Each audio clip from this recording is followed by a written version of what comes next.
Hello everyone, welcome back. আপনারা সকলে কেমন আছেন? আশা করি ভালো।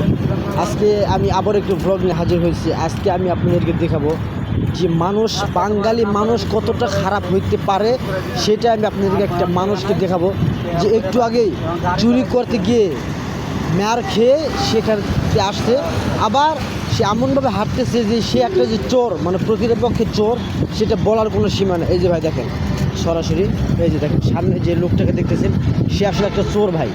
সে একটু আগে ম্যার খায় এমনভাবে হাঁটতেছে যে তাকে মানে বোঝার কোনো সীমা নাই যে সে আসলে একটা চোর।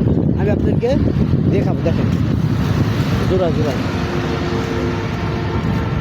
সে যে মানে এমন একটা ধোলাই খাইলো ভাই, মানুষের হাতে এমন একটা ধোলাই খাইলো, খাওয়ার পরে সে এমনভাবে হাঁটতেছে সে যে একটা চোর, এটা বোঝার কোনো সীমা নাই।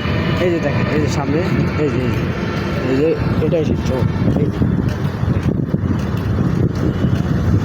তো আসলে আমরা বেশি মানে কি বলবো ভাই, মানে বলার কোনো সীমা নাই।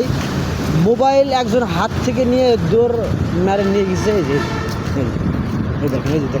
দেখেন ও এখন আবার যাবে, রডটা কি আছে নাকি এটা দেখবো। আসলে চুরি করার ধান্দা আছে ভাই। দেখেন আমি আপনাদেরকে প্রত্যেকটা ভিডিও ভালো করেই দেখাবো। দেখেন সে আসলে আমাকে মনে হয় ফলো করছে ভাই, আমারও ফলো করছে।